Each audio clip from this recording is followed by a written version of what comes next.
Alright, so good morning. Today we are doing biology, and in today's video we are doing a topic called cells. Okay, so according to the cell theory, a cell is the basic unit of a living thing.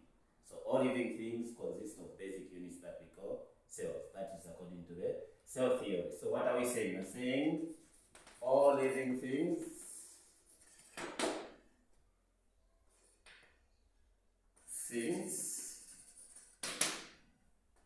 have basic units called cells. In other words, a cell is the basic unit of all living things. Now, there are two types of cells. We call them types of cells. There are two types of cells. The first type of cells is called plant cell.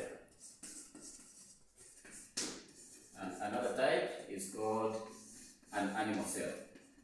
Okay?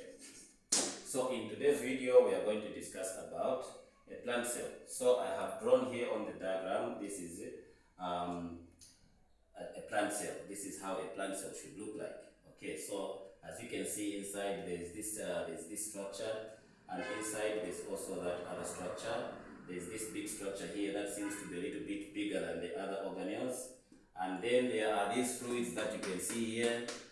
These are some of the parts of the plant cell as viewed under a light microscope. So now, what we're going to discuss today is called structures and functions. So what are the structures and functions of these structures of a plant cell? So we're going to call them structures and the functions. Okay, so now if you see the outer part here, this outer part of a plant cell is called the cell wall. Okay, the outer part of a plant cell is called the cell wall. After this outer part, there is the other part here which is inside. Just immediately after the cell wall, we have another part of a plant cell. This part is called the cell membrane.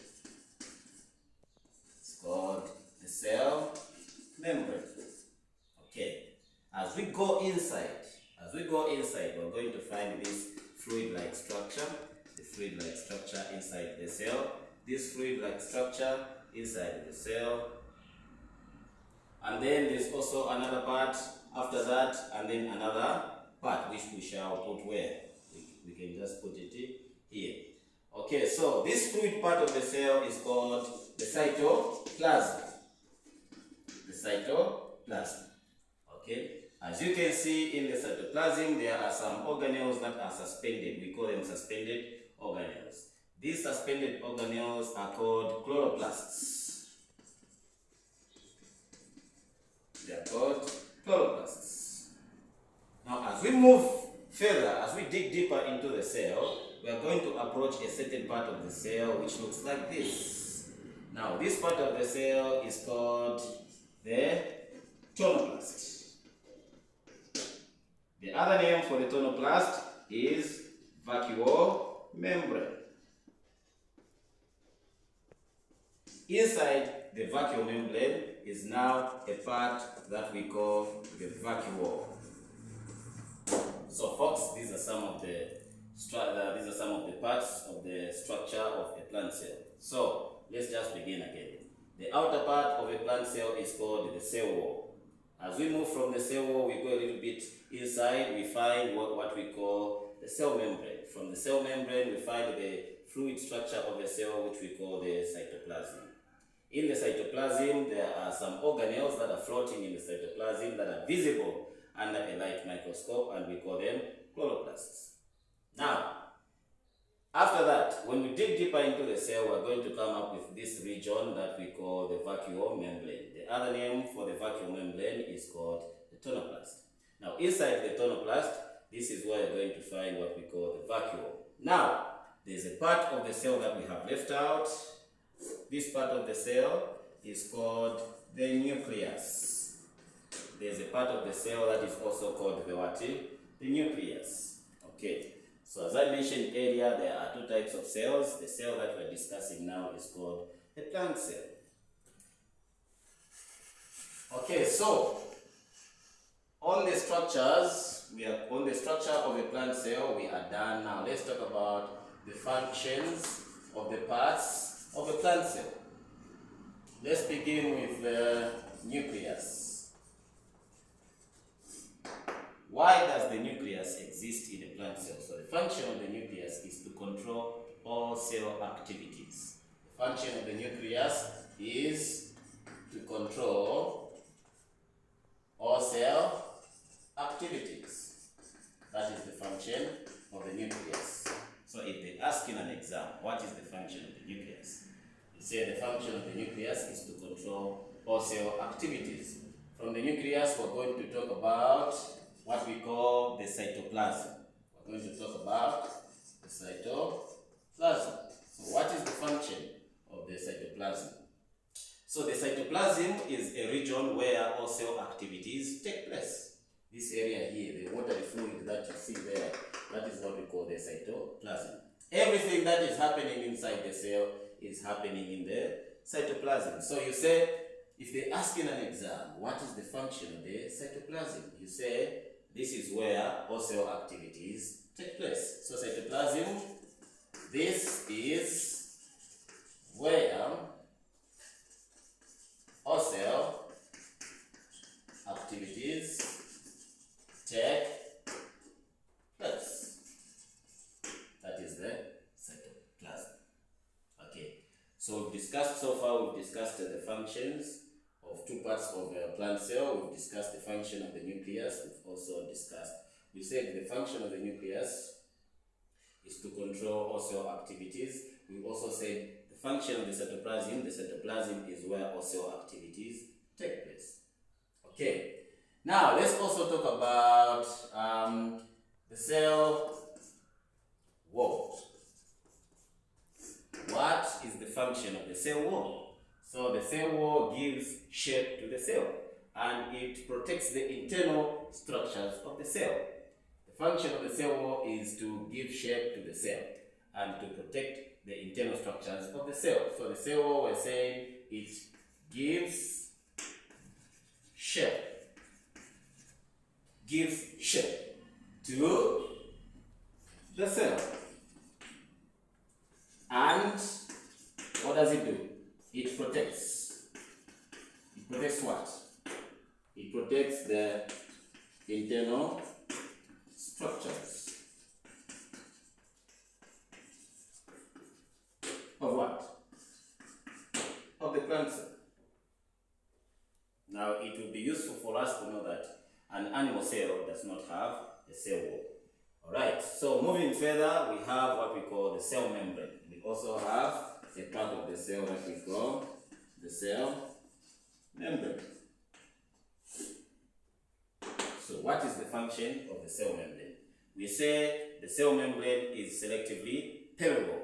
The cell membrane is selectively permeable. What does this mean? This means that the cell membrane controls the amount of substances, or rather the substances that are entering or leaving the cell. Okay? The cell membrane controls the substances that are entering or leaving the cell. It is like a security officer, a guard, who controls the type of people that can enter or leave the company. So the function of the cell membrane is to control the substances that are entering or leaving the cell. So the cell membrane controls the substances. Controls the substances that are what? Entering or leaving the cell. So the cell membrane is synonymous to a security guard who controls the type of people that are entering or leaving the work premises. Okay, now moving deeper, we have discussed the nucleus, cytoplasm, cell wall. We've also discussed the cell membrane. So moving deeper, which one is remaining? We have the chloroplasts.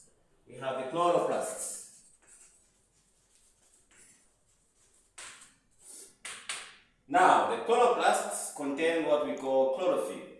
The chloroplasts contain packets that we call chlorophyll. Now, the function of chlorophyll is to trap sunlight. Okay? So, in other words, we're saying the function of chloroplast is to trap sunlight for photosynthesis. The function of chloroplast is to trap sunlight for what? For photosynthesis. This is the function of what we call chloroplast. Now, it will do you well to remember that chloroplast contains chlorophyll.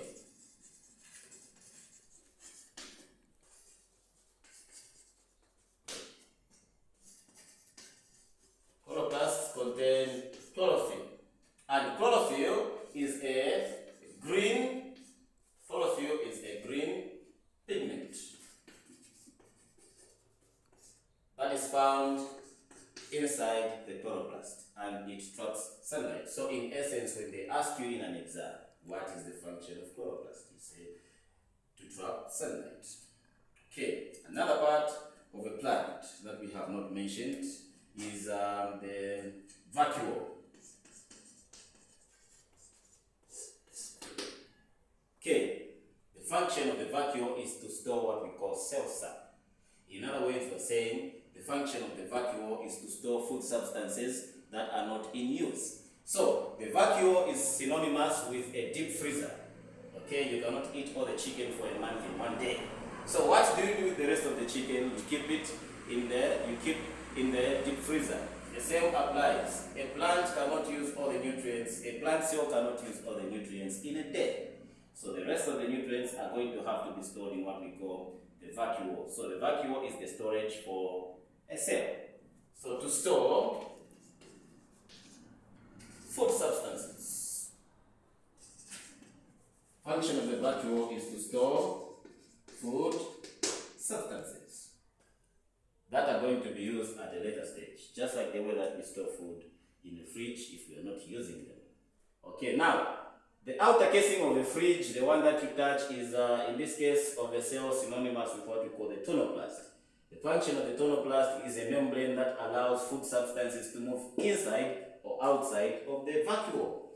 It is actually the tonoplast that consists what we call the vacuole. It is like the outer casing of a deep freezer.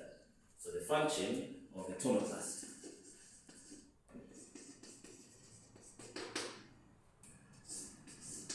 Controls the movement of food substances.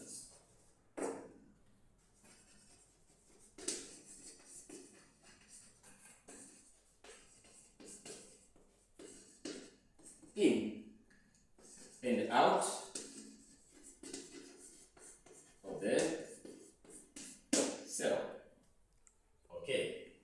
So folks, today we are on cells, and the cell theory describes that the basic living part of the living thing is actually the cell. The basic unit of the living thing is called a cell. So in this cell, we said there are two types of cells. We discussed that the first type of cell is called plant cell, the other type is called animal cell. So in today's video, we have just discussed a plant cell, where we said a plant cell has a cell wall, it has a cell membrane, cytoplasm. Inside their cytoplasm, you find organelles that we call chloroplasts. When the cell is viewed under a light microscope. And then we also have a tonoplast, which is also known as a vacuole membrane. The tonoplast creates what we call the vacuole.